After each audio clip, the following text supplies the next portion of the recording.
अस्सलाम वालेकुम दोस्तों। शेख आसिफ साहब और मुस्तकीम डिग्निटी साहब ने जो काम किया है इसके लिए मैं उनको दिल से सल्यूट करता हूँ। यानी इस तरह का काम कोई बहुत ही बहादुर और जवां मर्द ही कर सकता है जैसा उन्होंने किया है। उन्होंने बाकायदा एक मेमोरेंडम लिख करके दिया और बाकायदा तारीख के साथ दिया कि अगर 14 अगस्त से पहले पहले मालेगांव के शहदा को इंसाफ नहीं मिलेगा, कोर्ट में उनके खिलाफ, हाई कोर्ट में उनके खिलाफ उनके लिए केस नहीं दायर किया जाएगा तो वो इसके ताल्लुक से कुछ बड़ा करेंगे। इससे जो है वाकई में जो रियासती हुकूमत है इस पर दबाव बढ़ेगा। बहुत ही बहादुरी का काम है, बहुत ही बेहतरीन काम है और वाकई में अगर कोई अच्छा काम करता है तो मैं एक न्यूज़ चैनल चलाता हूं जो सच्चाई के ताल्लुक से है, फैयाज़ ब्लॉगर सच की आवाज़। तो जाहिर है इस चीज़ को मैं कभी भी नज़रअंदाज नहीं कर सकता हूं। इस ताल्लुक से बहुत से जो है सियासी मुफ्ती साहब के मानने वाले या दूसरे लोग ये कहेंगे कि मैंने पार्टी कैसे बदल ली। तो मैं कभी किसी पार्टी में था ही नहीं। जो भी अच्छा काम करेगा उसके हिमायत में मैं ज़रूर बोलूँगा और जहाँ पर कहीं कोई गलती ऐसा कुछ नज़र आएगा तो मैं इस बारे में भी बोलूँगा।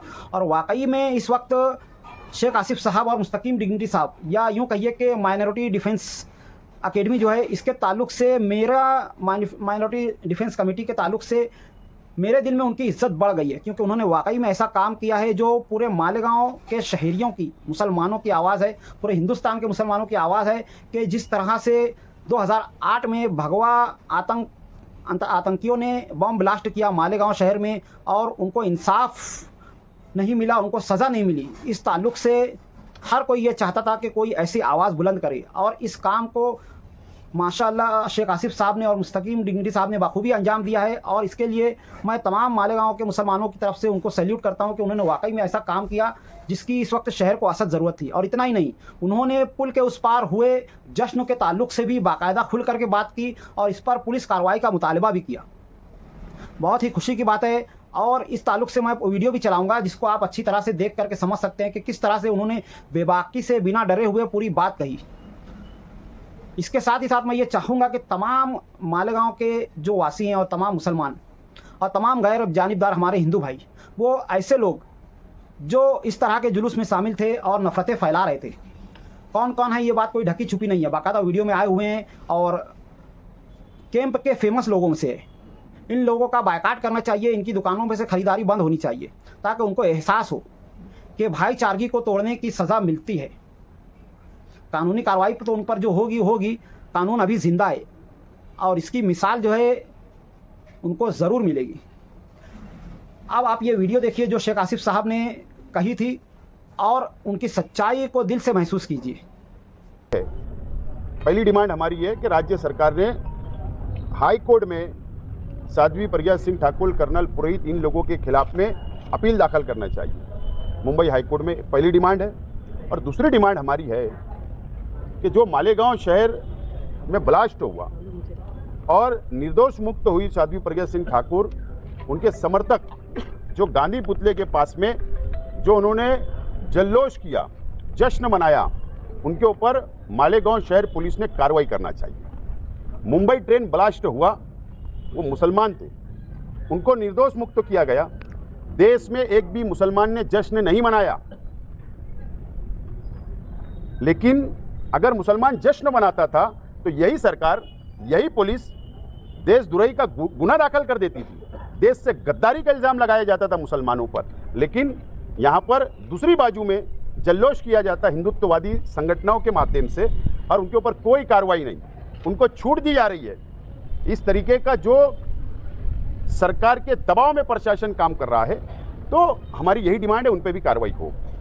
इसीलिए दो डिमांड को लेकर आज हम निवेदन दे रहे हैं। और हमारे साथ में जिन लोगों के घर के व्यक्ति, बच्चे जो शहीद हो गए थे बम ब्लास्ट में 2008 में, उनके हाथों से आज हम ये निवेदन सादर करने वाले हैं। इसीलिए माइनॉरिटी डिफेंस कमेटी ने आज धरना आंदोलन किया है। और जो हिंदुत्ववादी संगठनों ने या पक्ष के लोगों ने जो यहाँ पर जश्न मनाया, जल्लोष किया गांधी पुतले पर, ये मैं ऐसा मानता हूँ और डिफेंस कमेटी का ऐसा मानना है कि हमारे जख्म पर नमक लगाने के बराबर है।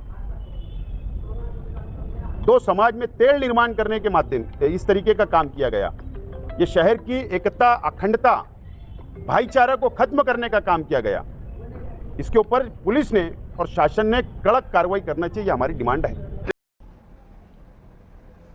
अब उसके बाद आप जो मुस्तकीम डिग्निटी साहब ने जो बातें कही, पॉइंट टू पॉइंट बातें कही और ऐसी ऐसी बातें की जो कोई समझदार आदमी ही कर सकता है, इस वीडियो में उनकी बातों को देखिए और अपने दिल से एक सैल्यूट मारिए कि ऐसे लोग भी हमारे शहर में हैं जो सच्चाई के लिए बिना डरे खड़े हो सकते हैं।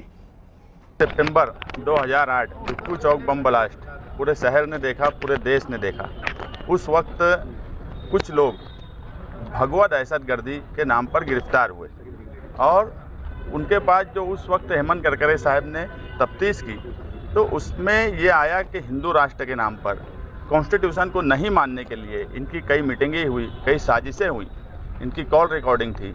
मैं तो हैरान हूँ अभी कोर्ट के फैसले और एनआईए एजेंसी की तफ्तीश पर कि हेमंत करकरे साहब ने जिस टू व्हीलर को चेसी नंबर उस कंपनी में भेजकर मंगवाया था, एटीएस की चार्जशीट में भी था, और उसके बाद एजेंसी एनआईए एजेंसी बोलती है कि वो गाड़ी किसकी थी नहीं मालूम। तो क्या मालेगांव शहर में जिस गाड़ी पर बम ब्लास्ट हुआ वो खुद चलकर आई और अपने आप फूट गई? ऐसे कई सवालात हैं। जो लोग यहाँ पर शहीद हुए उनके घर के लोग भी हैं, उनको इंसाफ मिलना चाहिए। इसीलिए आज हम निवेदन देने यहाँ आए हैं कि सरकार फ़ौरन हाईकोर्ट में 14 अगस्त तक अपील दाखिल कर दे। नहीं तो इस शहर में, इस मुल्क में हमको भी पूरी आज़ादी मिली है, 15 अगस्त भी है, तो हमको 15 अगस्त पे कोई जमहूरी तौर पर फैसला करने की तरफ ना जाना पड़े, क्योंकि आज़ादी और जमहूरियत किसी एक समाज को नहीं मिली है, पूरे देश को मिली है और उसी देश में हम रहते हैं। और उसी देश में जो लोग मौसम पुल पर गांधी जी के मुजस्समे के पास साध्वी प्रज्ञा सिंह ठाकुर का फ़ोटो लिए थे, उनको गांधी को एक बार देखना था कि ये वही साध्वी प्रज्ञा सिंह ठाकुर है जिसके गांधी के पुतले पर जिन लोगों ने नकली पुतला बनाकर अभी कुछ साल पहले गोली चलाई थी। साध्वी प्रज्ञा सिंह ने उनकी हिमायत की थी उसी गांधी के सामने, जिसमें मुल्क के प्रधानमंत्री ने कहा था कि मैं जो सदमा लगा उनको, आज फिर वैसा ही इस फैसले से सदमा लगा हुआ आदमी एडमिट है हॉस्पिटल में, लियाकत कुरैशी बोलकर। तो उनका मैं आज उनसे बात किया फ़ोन पर, तो उनका ये बोलना है कि यार मुझे तो ऐसा लगा कि मेरी बच्ची 2 बार मर गई, 29 सितंबर को भी मारी गई और 31 जुलाई को फैसला जो आया वो सिर्फ फैसला आया, इंसाफ नहीं आया, उस दिन भी मारी गई।